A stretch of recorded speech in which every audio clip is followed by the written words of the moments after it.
Good evening. Thanks for joining us. This is NTD Business, and I'm Paul Graney. Jerome Powell's back in the hot seat today. We'll get analysis from Peter Schiff at Schiff Gold. And the Fed chair says it's looking at rolling out a digital dollar. He says it's a very high priority. And Apple's bought 100 companies in the last 6 years. But which ones? CEO Tim Cook reveals. And more coming up on NTD Business. I think every investor is keeping an eye on Treasury yields at the moment. The Fed's been keeping the yield artificially low since the pandemic started.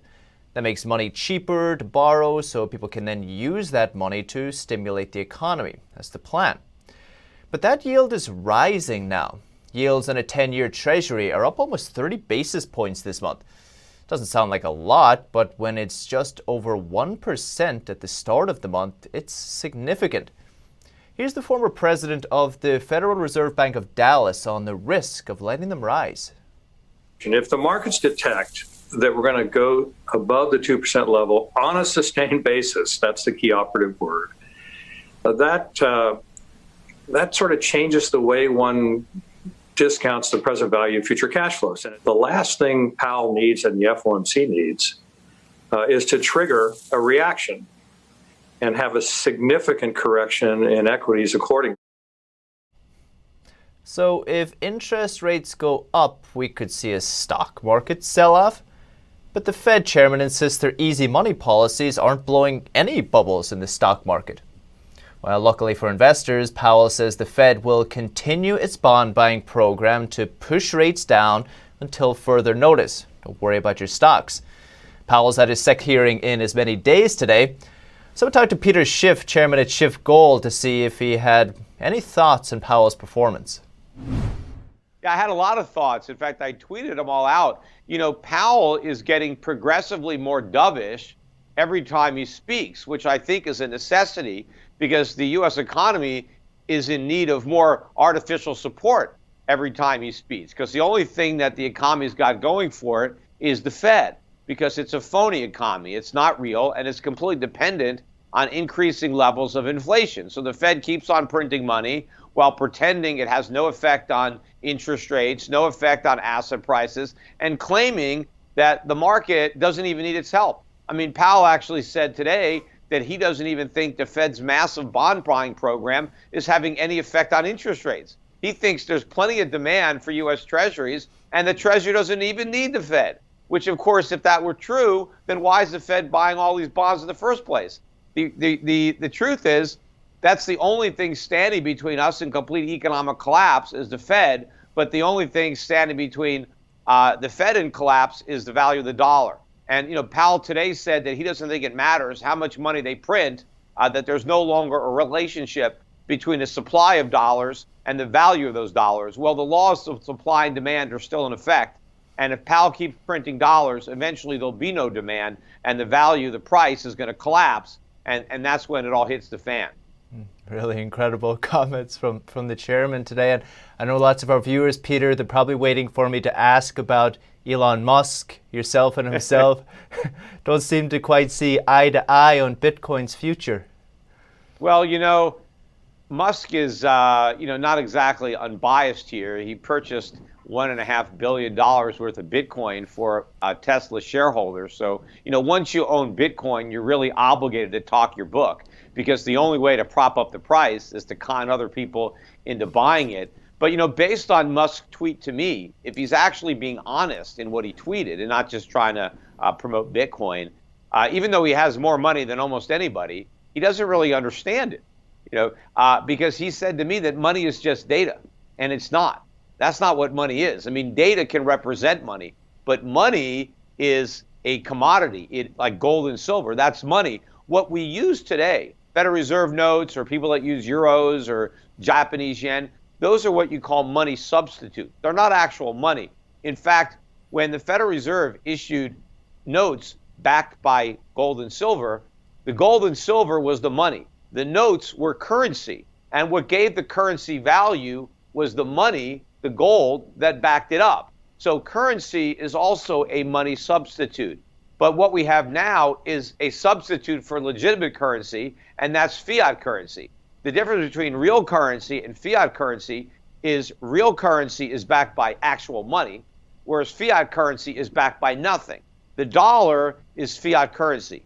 Bitcoin is fiat digital currency, but the problem is it doesn't even function as a currency. So it's really nothing. What Bitcoin really is a digital token. And you have people that are collecting Bitcoin and you have people that are trading Bitcoin. So it has a price, but that price is a function of all this speculation. But at the end of the day, these Bitcoin collections are going to have no value because there's nothing unique or scarce about Bitcoin, and the price is going to collapse. And I'd just like to tell our viewers at home, if you're not following Peter on Twitter, you got to get following him because it is one hell of a ride. Peter, really appreciate it. Thank you so much. Sure thing. In one response, Musk just sent an eggplant emoji, nothing else. Now Schiff says anytime he tweets people, they just send him the same emoji.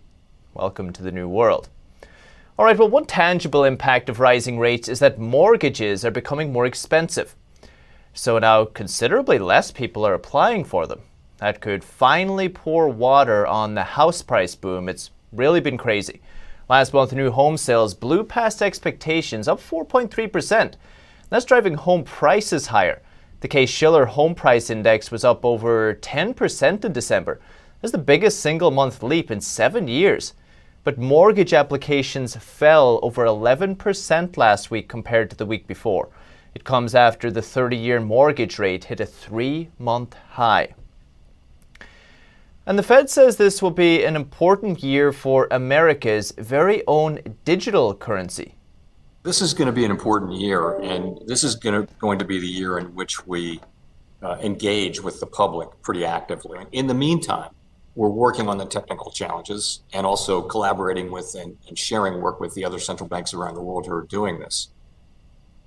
There's no formal plan of the rollout yet. Powell says the Fed still needs to solve both policy and technical questions.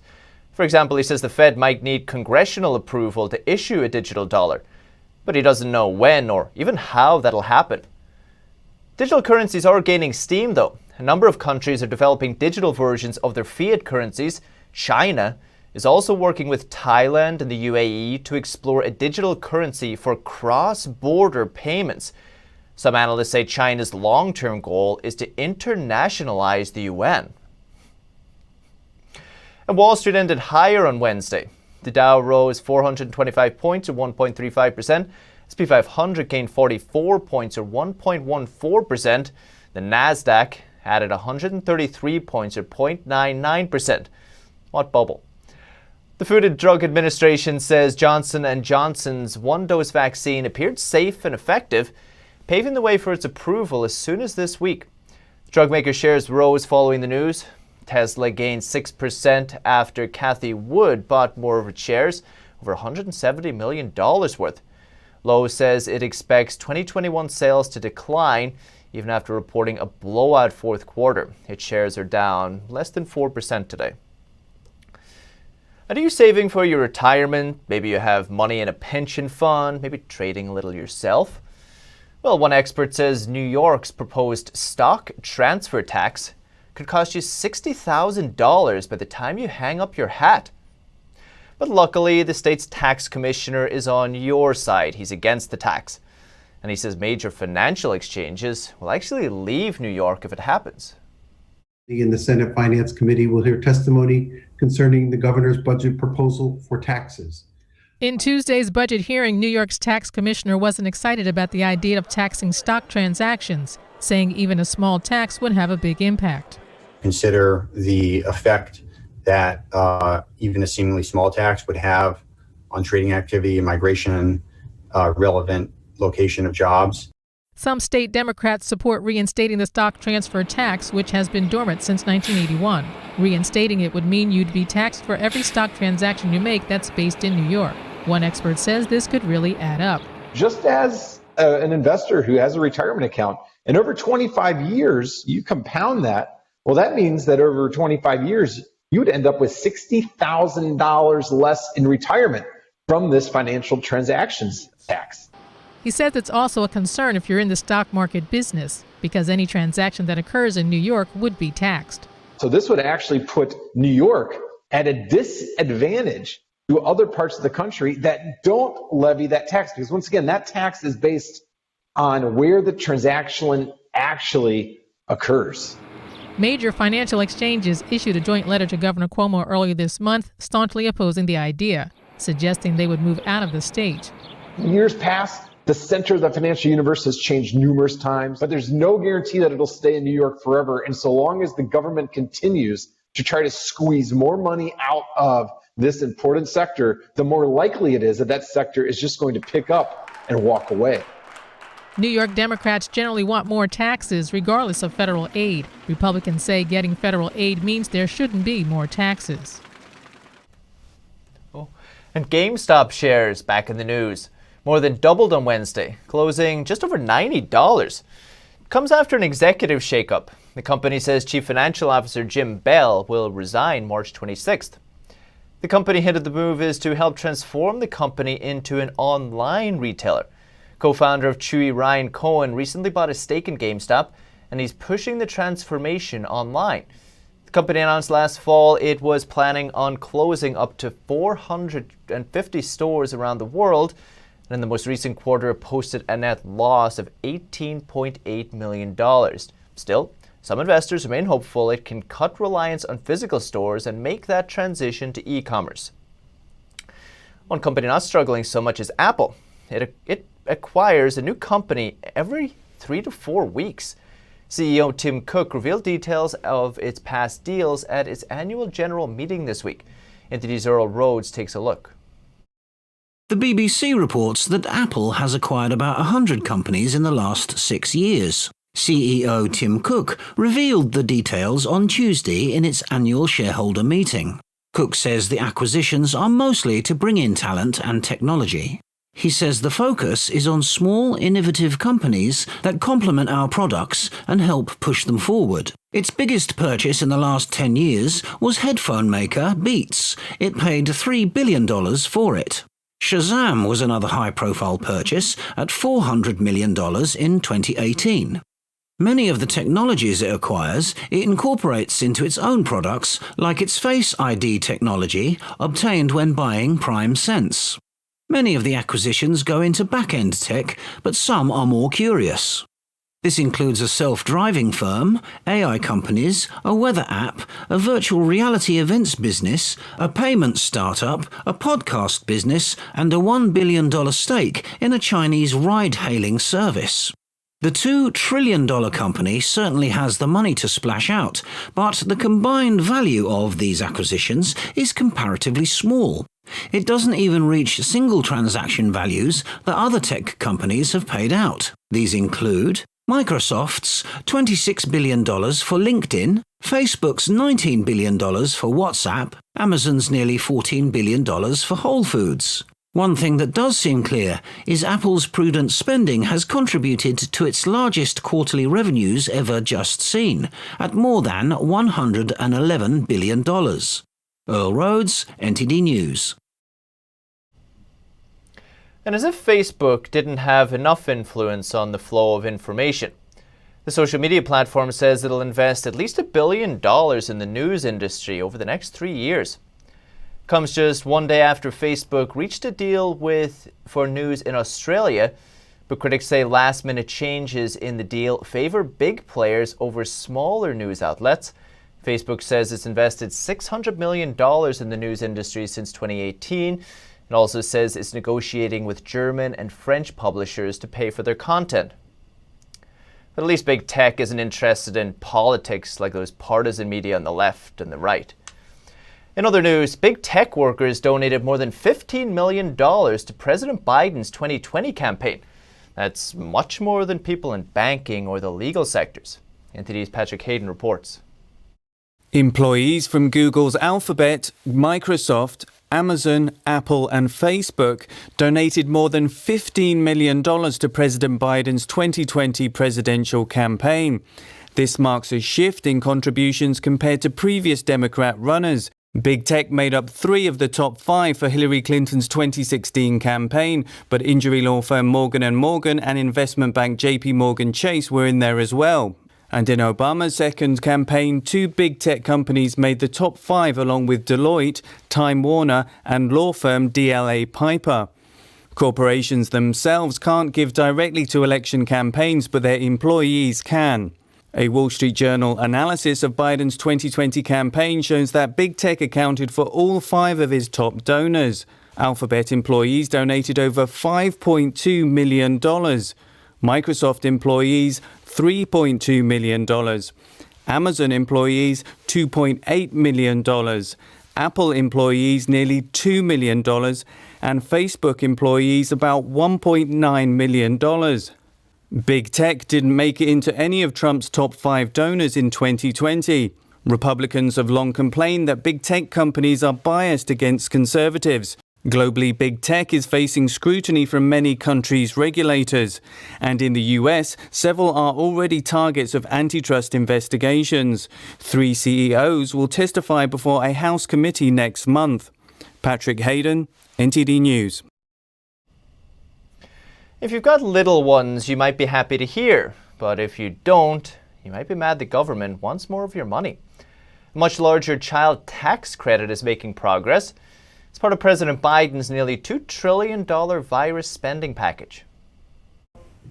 Democrats want to increase the child tax credit from $2,000 per child to $3,000 for children up to 18 and $3,600 for children under 6. Tax expert Paul Miller says the one-year change would make it completely refundable and target families who make less money. I think it's great. I think this is something that the government is recognizing, that having children is an expensive obligation. The tax credits would be delivered via monthly checks starting this July, so you wouldn't have to wait until the end of the year when you file taxes. Tax expert Morris Armstrong says if it's passed, it will be interesting to see how the IRS will implement it. Because, of course, you have a bill being passed, and then the IRS has to implement it and write the rules and procedures. But I think for many people, it will be a welcome gift from the American taxpayer. One report from Columbia University says it could help cut child poverty in half. Miller says he hopes it's not just for 2021. It would be wonderful if they made it retroactive to 2020. That would be something that I would be hoping for the world. I really think that would be a great benefit for all of the taxpayers in America. But the plan is expensive. It would cost the IRS about $400 million to turn it into reality. And it's facing pushback from some Republicans. The House is expected to vote on the bill Friday. If it passes, it will go to the Senate, and then Biden would need to sign it into law. Still to come this evening. The United States Postal Service asks Congress for help. It's trying to overcome years of financial problems. And federal air regulators order the inspection of many Boeing 777s for engine problems. Airlines worldwide are grounding the jets. That and more in just a minute.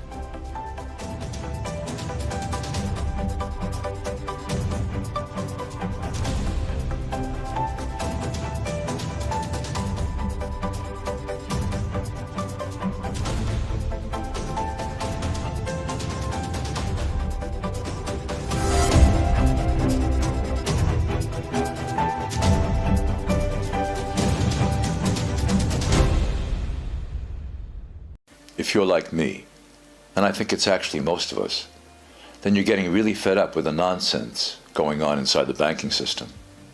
I mean, we've worked hard our entire lives to retire comfortably. We just recovered from the crash of 2008, and it seems like it's about to happen all over again. Look at the too-big-to-fail banks. They're only getting bigger as the Fed hands them trillions of dollars daily, while simple folks like you and me, we're only getting the short end of the stick. That's why I'm glad I found this book called The Bank Failure Survival Guide. Give us a call, and we'll send you a free copy with no obligations whatsoever. Just one American to another, telling you about some options that you might not have considered. Call 866-239-2619 today for your free copy of the Bank Failure Survival Guide. That's 866-239-2619. 2619.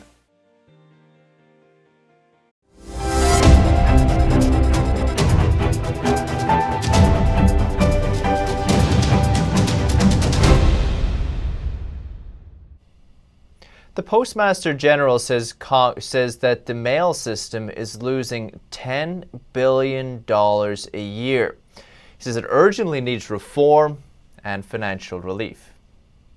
The years of financial stress, underinvestment, he suggested they're in a death spiral, it's his words. Postal Service is projected to lose $160 billion over the next decade.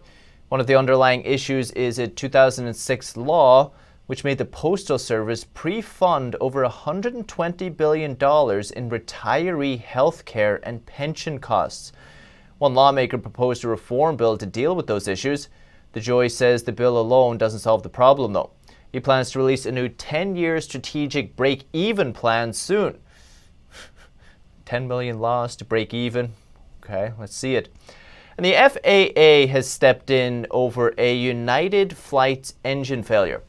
It's ordering immediate inspections of similar planes. Now over 100 Boeing 777s have either been temporarily grounded or banned after the incident. Flora Bradley reports. US regulators have ordered the immediate inspection of Boeing 777 planes equipped with the engine that suffered a catastrophic failure on Saturday. United Airlines Flight 328 had to make an emergency landing in Denver after its right engine blew apart just after takeoff. Saturday's incident prompted the grounding of dozens of Boeing 777 planes, which are fitted with the Pratt & Whitney PW4000 engine. The US Federal Aviation Administration wants operators to inspect the large titanium fan blades on the front of each engine before any further flights. Boeing said it supported the FAA's guidance and will work through the process with its customers. United Airlines, Egypt Air, and operators in Japan and South Korea have all said they will not be flying their Boeing 777s. United has warned of possible disruptions to its cargo flight schedule in March as it juggles the rest of its fleet. Saturday's engine failure is a fresh blow for Boeing. The world's largest aerospace company is already trying to repair its image following the grounding of its flagship 737 MAX. The plane model was forced to be suspended from service for nearly 2 years after 2 deadly crashes. Top officials at the Texas electric grid resigned yesterday. They came under heavy fire after a massive failure of the state power system left millions without light, heat, water last week. Ryan Wood has the details. Top leadership at Texas's electric grid operator resigned on Tuesday after they were blamed for rolling blackouts during last week's deadly winter storm. The board's chairman, vice chairman, and several directors were among those who stepped down from their roles at the Electric Reliability Council of Texas, or ERCOT, effective Wednesday, according to an official state notice. Their resignations came the same day ERCOT was hit with a proposed class action lawsuit by customers who claim their power failed in freezing temperatures, leaving them without light, heat, and drinkable water. The lawsuit accuses ERCOT of failing to prepare the state's electric power grid for severe weather. Dozens of Texans died in last week's freezing temperatures, and the state has launched investigations into what caused electrical systems to shut down. State Governor Greg Abbott welcomed the resignations, noting ERCOT had assured it had adequate power ahead of the storm. In a statement, he said, "Investigations will uncover the full picture of what went wrong," and added he'll ensure it won't happen again. The Public Utility Commission of Texas, which appoints members onto the ERCOT board, declined immediate comment on when it would seek to replace those who resigned. Still to come. You might soon be able to get your medication and makeup through Instacart. It's teaming up with Walgreens to expand its delivery services. And vinyl is having a moment as many music fans are stuck at home. One LP maker says they're seeing their best sales ever. More on that in just a minute.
Instacart is expanding its business. Delivery services partnering with Walgreens for same-day delivery of over-the-counter medications, beauty items, and some other drugstore purchases.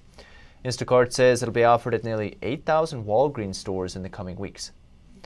The delivery app mainly uses independent contractors who shop for the items and then deliver them. Instacart has been expanding its portfolio recently. It now partners with Best Buy, Dick's Sporting Goods, Sephora, and Staples. In August, Instacart partnered with Walmart to deliver groceries, home decor, and electronics. Walgreens already offers delivery through Postmates and DoorDash and has curbside pickup for online orders, just in case you need anything. And music lovers are rediscovering vinyl records under lockdown. It's fueling a buying boom. The world's biggest LP maker says it's having its best ever annual sales and profit. Lockdown listeners are turning to vinyl records, fueling a buying boom. GZ Media in the Czech Republic is the world's biggest LP maker. The company shipped 38 million LPs in 2020, and its record sales jumped 11%. A lot of people started to buy their own audio systems and started to buy vinyl records as well. He says with music venues closed, more people put their money into home entertainment, driving the growth in his company's business. Right now, the vinyl records is a bit moving from very niche markets of music collectors, music lovers, audiophiles, to, let's say, wider consumer base representing young generation who found their way to vinyl. He expects revenues to soar to $220 million this year. There's been a vinyl revival over the past decade, even though we now have instant access with iTunes and Spotify. But this local DJ and vinyl collector says it's just not the same. A CD is just a data carrier. MP3s are the same, in which the data are free of any carriers. They are just stored somewhere in the cloud. When I take the vinyl record in my hands, I can still see the sound waves physically printed in. And a music store owner likes the historical aspect of it. When you come here and buy a vinyl record from the 1970s or 1965, it's like buying antiques. It's a beautiful artifact. The United States is the world's biggest vinyl market. Data company Statista says over 27 million LPs were sold last year, up 46% from 2019. That's the latest business updates for today. You can still catch NTD Evening News at 6:30 p.m. Eastern. For NTD Business, that's all for today. Thank you for watching. We'll see you tomorrow.